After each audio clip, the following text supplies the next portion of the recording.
Well, are we gonna do it or not? Because I've got somewhere to be. Then go on, Dorinda. We're going to be doing music anyway, so since you mostly dance. You know what? You're right. That is what I mostly do. The Cheetah Girls were one of Disney's most successful music groups and still one of their most successful music acts to date. They completed multiple successful world tours and made us all want to take a trip to Barcelona when we were little. The Cheetah Girls are making a comeback in popularity thanks to a renewed interest in all things Y2K, and it made me wonder, whatever happened to the Cheetah Girls? It seemed like one day they were everywhere, and then after the third movie, they just kind of seemed to fall off. And the vibes were always weird with Raven because she always seemed kind of half in and half out of the Cheetah Girls. But anyways, let's take a look and see what happened to the Cheetah Girls. The Cheetah Girls consisted of 4 aspiring pop stars from various ethnic and economic backgrounds. Raven Simone was cast as Galleria Garibaldi, the leader of the Cheetah Girls. Adrienne Bailon played Chanel, Kiely Williams was Aqua, and Sabrina Bryan played Dorinda. In the book series the films are based off of, Kiely's character Aqua has a twin sister, but for the movies they kind of just combined them into one character. Solange was originally supposed to play Aqua, which would have been awesome, but she was working on her debut album at the time. To most of us, the most popular member of the Cheetah Girls is probably Raven Simone because she was also starring on That's So Raven at the time. She was also an established child actor before ever making it on the Disney Channel. 2 of the other members, Kiely Williams and Adrienne Bailon, had previously been members of 3LW, an R&B group that had been popular in the early 2000s. Other than for their music, the group is remembered for all of the drama that transpired between Kiely, Adrienne, and the 3rd member of the group, Naturi Naughton. The 4th member of the Cheetah Girls was Sabrina Bryan, a singer and dancer who actually began her acting career as part of the movie. The Cheetah Girls made their debut in the 2003 Disney movie of the same name. Though the movie didn't get a theatrical release, as was common for Disney at the time, it was a smash success. A lot of people don't know this, but the movie was actually produced by Whitney Houston. The Cheetah Girls focused on 4 New York teens attending a performing arts high school, trying to achieve the goal of having their music group become the first freshmen to win the talent show. Outside of that, the girls had ambitions of becoming international pop stars one day too. The Cheetah Girls quickly became a phenomenon mostly among elementary school age girls. The movie gave us hit songs like Cinderella, Together We Can, and Cheetah Sisters. Disney released a soundtrack to accompany the film, later becoming a standard practice for them. The soundtrack sold over 2 million copies and reached number 33 on the Billboard 200. I actually had a copy of the CD when I was younger, and I was obsessed with it until it mysteriously went missing one day. And I was honestly no exception. With catchy music, trendy fashion, and a focus on friendship, it was hard to meet a little girl in the early 2000s who wasn't a fan of the Cheetah Girls or didn't have a special bond with at least one of the characters. I myself was a Galleria girl. Surprisingly, Disney had never intended for the Cheetah Girls to expand beyond a film franchise, especially after scrap plans for a television series. However, the soundtrack did so well that Disney decided to have the Cheetah Girls become an actual touring music group. They would later follow this formula with other acts like High School Musical, Hannah Montana, and the Jonas Brothers. The Cheetah Girls became a massive phenomenon and quite honestly a brand. Aside from their tour, the Cheetah Girls had a clothing line, bedroom decor, perfumes, and video games. I was obsessed with the little singing Nintendo DS game, and I'm sure my whole family was sick of me. The Cheetah Girls were Disney's biggest moneymaker at the height of their success. They sold over 11 million albums, and their second tour grossed over $40 million. They became a legitimate music act outside of the films, releasing singles like Fuego and dropping their own Christmas album. In all, the Cheetah Girls did 3 successful films, with the later 2 involving travel to Spain and India respectively. Their multiculturality served the purpose of entertaining a lot of their Western audiences with music and dance they hadn't seen before, but it also increased their global appeal. Disney seemed to have a winning formula with their latest girl group, so why did it seem like the Cheetah Girls just sort of ended one day? The first of the Cheetah Girls to become noticeably absent from group activities was Raven. It seemed like initially a lot of this had to do with scheduling conflicts. At the time of the first and second movies, Raven was starring on That's So Raven, one of the biggest Disney Channel shows at the time. Adrienne actually also had a small role on That's So Raven as the school bully Alana. Obviously, as the face of That's So Raven, it was a lot harder for Raven to bow out of promotions and filmings for that than it was for the Cheetah Girls. It also seemed like Raven had initially taken on the project because no one had any idea the Cheetah Girls would become as huge as they did, so she probably didn't think it was going to cause many conflicts in the future. Due to those scheduling conflicts and wanting to pursue a solo music career, Raven was absent from the music tours the girls would go on in between the films. Despite being absent from the tour, Raven reprised the role of Galleria in the Cheetah Girls 2 and also co-produced the film. By the time filming began for Cheetah Girls 2, Raven said she felt ostracized by the other girls since they'd grown closer without her. Honestly, it was sort of to be expected with them touring and promoting together on top of filming, so it seemed like they just grew closer and Raven wasn't around for a lot of the time that they were spending together.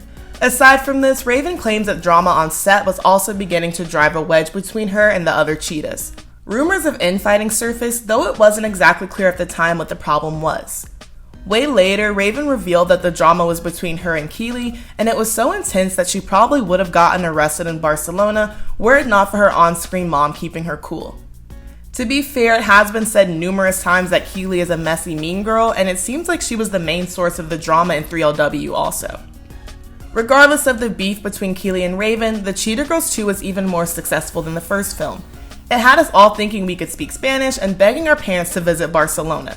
The Cheetah Girls 2 became Disney's most watched movie premiere at the time, and a successful Sans Raven tour followed.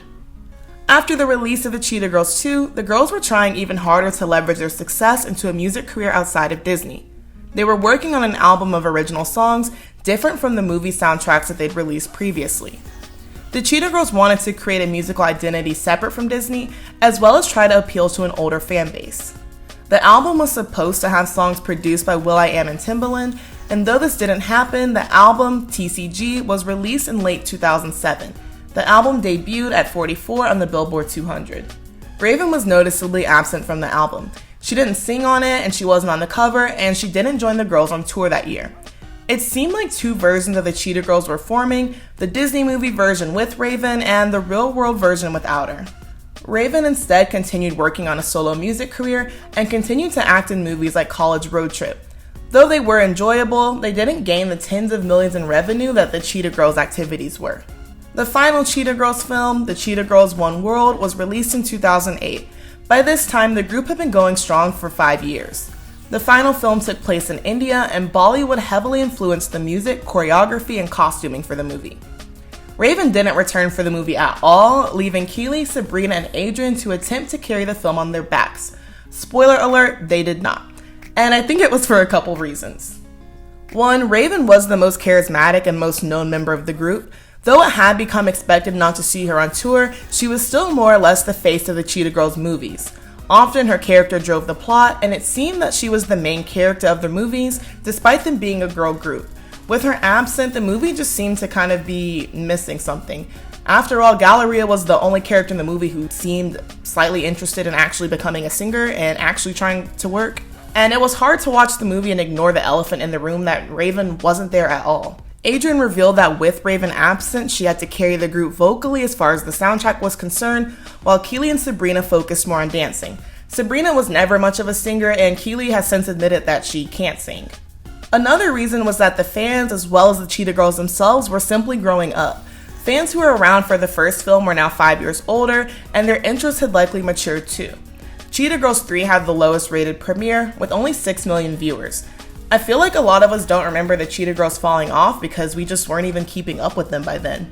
Adrienne herself said that it was hard for the Cheetah Girls to continue playing teenagers in the movies when in real life they were in their mid-20s. Their attempt to age up their music hadn't really taken, and they still wanted to pursue more adult interests, so it looked like that would have to happen entirely outside of the Cheetah Girls at this point. Disney itself was also losing interest in the Cheetah Girls. Acts like Hannah Montana, the High School Musical tour, and the Jonas Brothers were at the height of their popularity, and it seemed more lucrative to put their focus there rather than on a group that was losing their popularity. After the third movie, the Cheetah Girls did their last tour, and the group officially disbanded in December of 2008. Though the Cheetah Girls were no more, that didn't exempt them from all of the controversy surrounding their disbandment. While it had been obvious that the girls were losing popularity, it had also been obvious that the group had been clouded by a lot of drama. It was evident that after their split, the girls hadn't really remained friends despite having spent the better part of the last decade working together.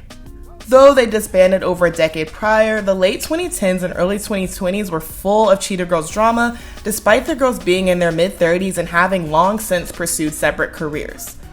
During her time hosting The View, Raven-Symoné spoke about the drama that came with filming the Cheetah Girls.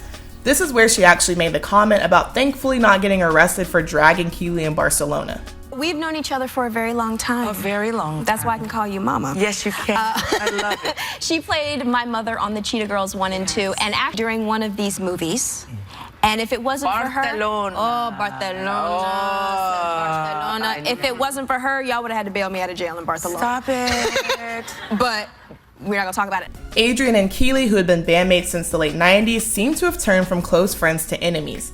Kiely's sister and former 3LW manager Teese Williams alleged via Twitter that the Cheetah Girls actually only broke up because Adrienne's nudes were leaked. In 2013, Adrienne eventually became a reality TV host herself and was part of the cast in The Real.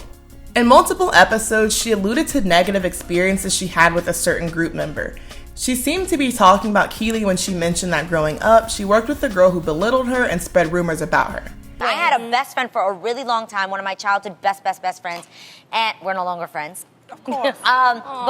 And it's sad because my mom would always tell me, be careful, Adrienne. I'm telling you, there's something there. She's jealous of you and there's something there. And I would be like, no, Ma, she loves, and like weird things happen, rumors would get spread. And you'd be like, where did this come from? And it would always somehow get back to her. Wow. But I would like defend her and my mom would be like, that girl is not your friend. She's, like a friend of me.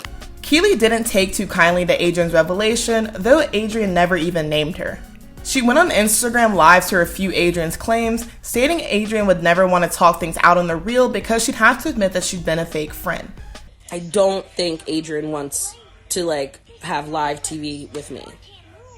Because, she's going to have to say, yes, Kiely, I did pretend to be your best friend. And now I am not. It's like, you were either lying then or you're lying now. You either were my best friend and now you're just not claiming me, or you were pretending to be my best friend and now you're telling the truth. So that's why I don't think that's going to happen. But in fact, they hadn't spoken since the last day of the Cheetah Girls One World Tour. However, Teese Williams had spoken about Adrienne several times since, saying Adrienne's affairs with married men had also ruined the Cheetah Girls image, and that her relationship with Rob Kardashian was just a publicity stunt. In this same Instagram Live, Kiely refuted claims that she outed Raven, which was the rumored cause of their fighting in Spain. Oddly enough, she said that she and Raven had been pretty close during filming, and the only slight change in dynamic was when Raven became their boss since she was producing the movie. Kiely accused Raven and Adrienne's reunion of being for the sake of promoting Raven's new music, hinting that it was all fake. She said her time as a Cheetah Girl was one of the best times of her life, and that despite the bad memories, she had a lot of great ones. In 2015, Raven had appeared on The Real, having a mini reunion with Adrienne. They joked about their past days as Cheetah Girls, reminiscing about the movies they'd made together. About being a former Cheetah Girl, Raven said everyone has friendship and understanding within them. The two talked to each other and joked around like old friends, and any possible drama that had been between them seemed to be long gone. During a Q&A on The Real, Adrienne said she'd 100% be down to reprise her role as Alana. In 2021, she did just that, playing Alana in an episode of Raven's Home, the That's So Raven spinoff. Alana's character was now the principal of their old high school, which Raven's children now attended. What's your name? Booker Baxter Carter. Baxter Carter? I used to go to school with a Devon Carter. Had a huge crush on him. That's my dad. Until he was stolen from me by my nemesis, Raven Baxter. Any relation? I don't know that lady. Raven? In a 2021 interview with ET, Kiely revealed that she was still close with Sabrina. Kiely was in her wedding in 2018, and she was one of the first people Sabrina announced her pregnancy to in 2020. Kiely said she and Adrienne still didn't talk, and alluded that it was due to dishonesty on Adrienne's part. The interview that Kiely was doing was for a show on BET called The Encore, which was a sort of reality show that was composed of former girl group members. So during this interview, Kiely kind of tried to break down the stigma that girl groups can't work together, which I found kind of ironic because Kiely is allegedly the reason why 2 of her girl groups failed, so. I've been in 2 multi-platinum successful groups, and they weren't disbanded. And I've been in the biggest one, and they're still together. I know, but you weren't in it. I wasn't in it. I sold 19 million albums on Say My Name. I know, but did you Did I what? Ask. Did you? Absolutely, I sang. Regardless, Kiely said that she felt a Cheetah Girls reunion was more likely than a 3LW reunion because the four of them were professionals. She said what they accomplished on the Cheetah Girls was something all four of them would be proud to return to. Again, Kiely maintained that she had no part in ostracizing or bullying Raven and hadn't even felt that it was possible because Raven was her boss. Raven and Kiely did finally reconnect on a joint Instagram Live in 2020, which seems to be Kiely's favorite mode of communication. Kiely said that she'd never had any intentions of hurting Raven, and Raven said that she let go of any ill will towards Kiely. Raven also confirmed that Kiely had never tried to out her. She did call Kiely messy though.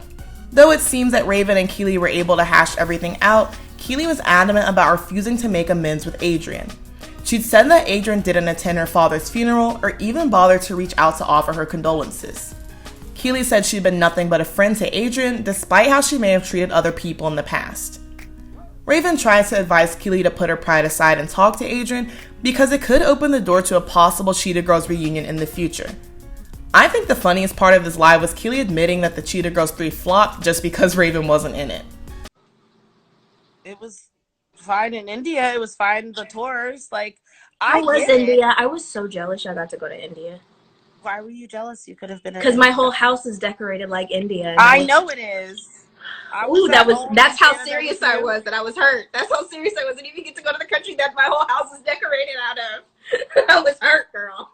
You would have liked it. Oh, I'm sorry. You would have liked it.